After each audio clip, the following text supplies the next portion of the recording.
Why do you think few artists rarely introduce humor to their songs? No sense of humor. They're not funny. They're not funny, you know. You got to be at least a little funny. We're not that funny either, but at least we try. In my last video on Steely Dan, I talked about Babylon Sisters. I cut off their album Gaucho, which was their final album until their Grammy-winning reunion album, Two Against Nature. Babylon Sisters has had tons of praise heaped on it, and rightfully so. But what of the second to last song on the album? Steely Dan's ode to jealousy, My Rival. My Rival, like every track from Gaucho, has an all-star group of musicians laying down the groove. Steve Gadd, Anthony Jackson, Rick Derringer, and Steve Kahn are just a few of the power players gathered together to help Donald Fagen and Walter Becker tell this really seedy, grimy story that has a few popular interpretations. I'll talk more about one particular interpretation later. It's probably the more popular explanation fans have of the song, and it's the one I personally prescribe to. But before that, let's talk a little bit more about the story of My Rival, which is actually kind of interesting. My Rival was included on the album Gaucho. However, if you were one of the few people in the world to see the 1980 psychological horror film Phobia in theaters,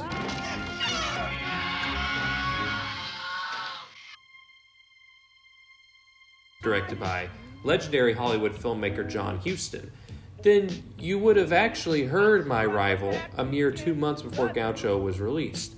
Now, along with being a huge Steely Dan fan, I also consider myself a pretty major film buff with a hyper focus on horror films, particularly low-budget schlock horror. But I had never even seen Phobia, nor knew that someone as talented as John Huston directed something so middling. But it's worth checking out if you're into low-budget, horror and need to be an absolute 100% Steely Dan completionist. Now, it's not entirely horror, it's more of a psychological thriller, but the horror genre can apply to it. But the thing that bothered me most about the movie is, I don't know if it was just the cut I watched off of YouTube, which was admittedly not the best quality, but it didn't seem like any scenes were missing. I did not hear My Rival once. Now, I don't know if somebody has like the authentic film reel from the 1980 release, and My Rival was on there, but I'm not joking when I tell you I watched this entire movie and did not hear My Rival once. IMDb has My Rival listed as a song that plays in Phobia. Wikipedia's entire entry on Steely Dan mentions that My Rival was featured in John Huston's Phobia. There's so much on the internet about My Rival being in the movie Phobia, but I watched it, and I gotta tell you, I did not hear Steve Kahn's guitar once. I did not hear Donald Fagen's voice once. And I don't know if this is like some strange Mandela effect, if I'm being bamboozled, I don't know. I didn't feel like I wasted my time watching the movie because it wasn't bad by any means, but I'm just really confused as to where My Rival was. But anyway, moving on. If anybody can find it out, though, please comment below, because I will link the video I watched for Phobia in the description below. You guys can watch it. Maybe you can examine it better than me. I did not find My Rival in the movie, but I do believe that it's in there somewhere. Just, I must have missed it. Now, back to talking about Fagen and Becker's venture into cinema. They did have a rough streak picking movies to compose music for. There's, of course, the infamous Lost movie, You've Gotta Walk It Like You Talk It or You'll Lose That Beat. It features music entirely done by Fagen and Becker, pre-Steely Dan. Yeah, you gotta walk it, just like you talk it, or be sure you're gonna lose that beat. That movie also featured famous names like Richard Pryor, Robert Downey Sr., and Wes Craven as an editor. Now, good luck trying to find that movie, but there is also, of course, FM, which was an absolutely amazing track for an absolutely adequate movie.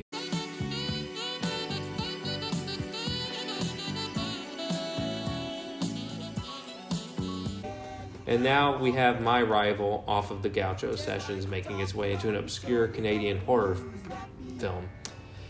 If this movie had just gotten bigger or the song was released in a better movie, one might come to the conclusion that this song would have been a bigger hit. But hits aren't everything, and in the long career of Steely Dan, Billboard numbers very rarely tell the full story.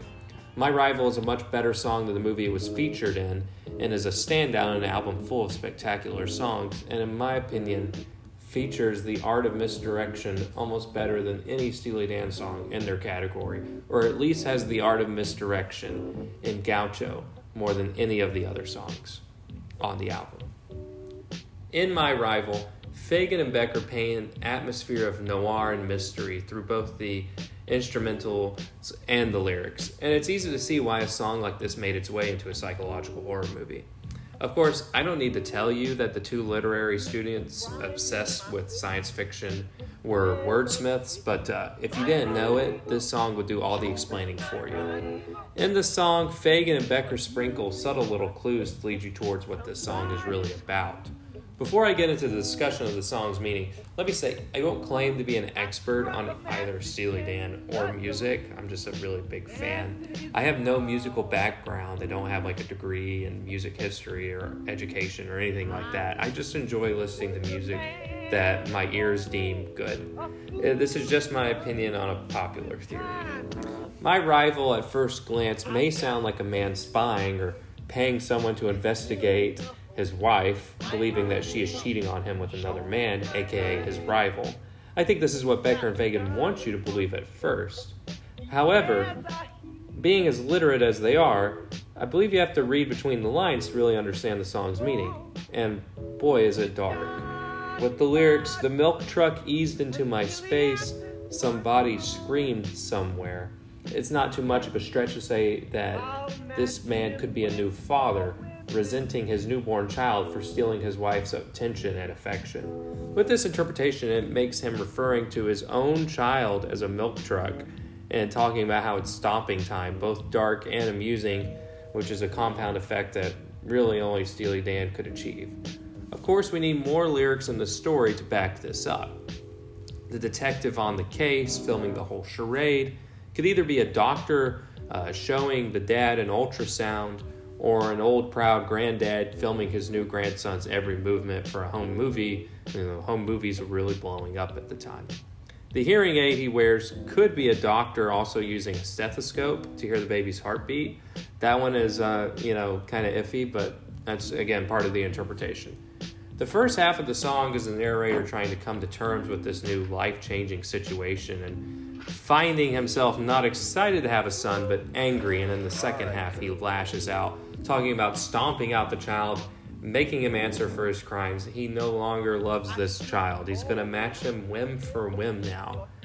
And these crimes are crimes of stealing his wife's time and energy from him. Fear of childbirth is not an uncommon theme in art, and it usually expresses itself in many surreal and unnerving ways, such as Eraserhead and Rosemary's Baby. So it was only a matter of time before the most cynical songwriters of their time approached the subject.